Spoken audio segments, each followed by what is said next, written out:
ಬೆಳಗಾವಿ ಜಿಲ್ಲೆ ಮೂಡಲಗಿ ತಾಲೂಕಿನ ಅರಬಾವಿಯಲ್ಲಿ ಸಹಾಯಕ ಪ್ರಾದೇಶಿಕ ಸಾರಿಗೆ ಅಧಿಕಾರಿಗಳ ಕಚೇರಿ ಹಾಗೂ ನೂತನ ಕಟ್ಟಡ ಮತ್ತು ಚಾಲನಾ ಪಥವನ್ನು ಸಾರಿಗೆ ಸಚಿವ ರಾಮಲಿಂಗಾರೆಡ್ಡಿ ಉದ್ಘಾಟಿಸಿದರು.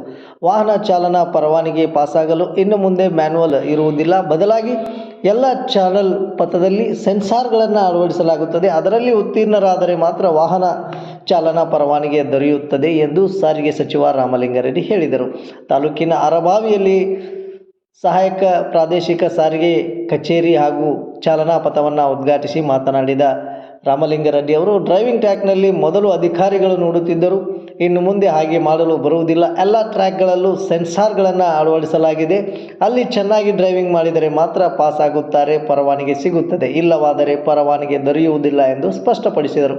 ಈ ಸಂದರ್ಭದಲ್ಲಿ ಉಪ್ಪಾರ ಅಭಿವೃದ್ಧಿ ನಿಗಮದ ಅಧ್ಯಕ್ಷ ಭರಮಣ್ಣ ಉಪ್ಪಾರ್, ಅರಬಾವಿ ಪಟ್ಟಣ ಪಂಚಾಯಿತಿ ಅಧ್ಯಕ್ಷೆ ರೇಣುಕಾ ಮಾದರ್, ಧಾರವಾಡ ಅಪರ ಸಾರಿಗೆ ಆಯುಕ್ತ ಕೆ.ಟಿ. ಹಾಲಸ್ವಾಮಿ, ಬೆಳಗಾವಿ ಜಂಟಿ ಸಾರಿಗೆ ಆಯುಕ್ತ ಸಿದ್ದಪ್ಪ ಕಲ್ಲೇರ, ಸಹಾಯಕ ಪ್ರಾದೇಶಿಕ ಸಾರಿಗೆ ಅಧಿಕಾರಿ ಶಂಕರ್ ಕುಲಕರ್ಣಿ, ಹುಬ್ಬಳ್ಳಿಯ ಮುಖ್ಯ ಕಾಮಗಾರಿ ಅಭಿಯಂತರ ಸೋಮಣ್ಣ ಅಂಗಡಿ, ಪ್ರಭಾ ಶುಗರ್ಸ್ ಅಧ್ಯಕ್ಷ ಸಿದ್ಲಿಂಗಪ್ಪ ಕಂಬಳಿ, ಆಂಜನೇಯ ಶಿಕ್ಷಣ ಸಂಸ್ಥೆಯ ಅಧ್ಯಕ್ಷ ಶಂಕರ್ ಬಿಲಕುಂದಿ, ಗೋಕಾಕ್ TAPSCA ನಿರ್ದೇಶಕ ಮುತ್ತಪ್ಪ ಜಲ್ಲಿ, ರೈತ ಮುಖಂಡ ಗಣಪತಿ ಇಳಿಗೇರ್, ಬೆಮಲ್ ನಿರ್ದೇಶಕ ಬಸವರಾಜ ಮಾಳೇಶ್, ರಮೇಶ್ ಪಂಚಗಾವಿ, ಪಟ್ಟಣ ಪಂಚಾಯಿತಿ ಸದಸ್ಯರು ಸೇರಿದಂತೆ ಇನ್ನೂ ಹಲವರು ಉಪಸ್ಥಿತರಿದ್ದರು. KSRTC ಡಿಪಾರ್ಟ್ಮೆಂಟ್ ಪರವಾಗಿ ತಮಗೆಲ್ಲ ಅನಂತ ತಮಗೆಲ್ಲ ಸ್ವಾಗತ ಬಯಸುತ್ತೇನೆ.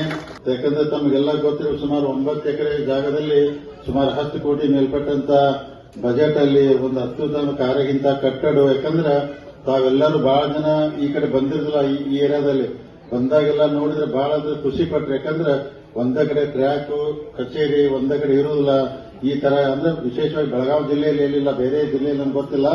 ಸೊ ಇಷ್ಟೆಲ್ಲ ಚೆನ್ನಾಗಿರ್ತೈತೆ ಅಂದ್ರೆ ಎಲ್ಲರೂ ಖುಷಿ ಪಟ್ರು. ಅದಕ್ಕೆ ನಾವೆಲ್ಲರೂ ಈ ಅರಬಾವಿ ಅಂದ್ರೆ ಏನ್ ಊರಿದೆ, ಅರಬಾವಿ ವಿಧಾನಸಭಾ ಕ್ಷೇತ್ರ ಹೆಸರ, ಆದ್ರೆ ಮೊದಲೆಲ್ಲ ಅರಬಾವಿ ಅಂದ್ರೆ ಊರ ಒಂದು ಗ್ರಾಮ ಪಂಚಾಯತಿಗೆ ಅಷ್ಟೇ ಸೀಮಿತವಾಗಿರ್ತಿತ್ತು.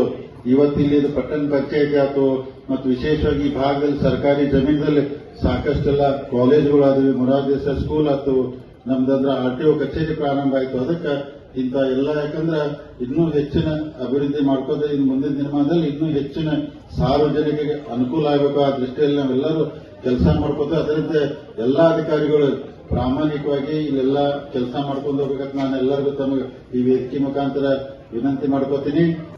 ನಮ್ಮ ಪ್ರಾದೇಶಿಕ ಸಾರಿಗೆ ಕಚೇರಿ ಮತ್ತೆ ಚಾಲನಾ ಪಥ ಅಂದ್ರೆ ಡ್ರೈವಿಂಗ್ ಟೆಸ್ಟ್ ಮಾಡ್ತಾರಲ್ಲ, ಅದನ್ನ ಇವತ್ತು ಉದ್ಘಾಟನೆ ಮಾಡಿದ್ದೀವಿ. ಇದು 2 ವೀಲರ್ ಮತ್ತೆ 4 ವೀಲರ್ ಮಾತ್ರ ಆಗಿದೆ. ಇನ್ನು ಹೆವಿ ವೆಹಿಕಲ್ಗೂ ಕೂಡ ಇನ್ನು 3 ಎಕರೆ ಜಾಗ ಇದೆ.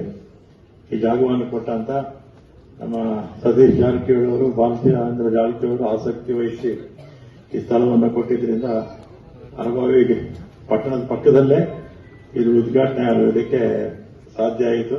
ಇದು ಈ ಭಾಗದಲ್ಲಿ ಇರ್ತಕ್ಕಂಥ 2-3 ತಾಲೂಕು ಅಲ್ವಾ, 3 ತಾಲೂಕು ಇರಬೇಕು. 3 ತಾಲೂಕು ಜನತೆಗೆ ಇದು ಒಳ್ಳೇದಾಗುತ್ತೆ. ಇಲ್ಲಾಂದ್ರೆ ನೀವೆಲ್ಲ ಕೂಡ ದೂರ ಹೋಗಬೇಕಾಗಿತ್ತು. ಆಮೇಲೆ ನಮ್ಮಲ್ಲಿ ಈ ತರದ್ದು RTO ಆಫೀಸರ್ಸ್ ಮತ್ತೆ ಡ್ರೈವಿಂಗ್ ಟೆಸ್ಟ್ ಟ್ರ್ಯಾಕ್ಸ್ ಆಮೇಲೆ ಒಟ್ಟು 45 ಇದೆ. 45ರಲ್ಲಿ 10 ಪ್ರಾರಂಭ ಆಗಿದೆ. ಉಳಿದಿರ್ತಕ್ಕಂಥ 35 ಎಲ್ಲ ಮುಗಿದಿದೆ, ಕೊನೆ ಹಂತದಲ್ಲಿದೆ. ಅದನ್ನೆಲ್ಲ ಕೂಡ ಒಂದೇ ಸಲ ವಿಧಾನಸೌಧದಲ್ಲಿ ಮುಖ್ಯಮಂತ್ರಿಗಳ ಕೈಯಲ್ಲೇ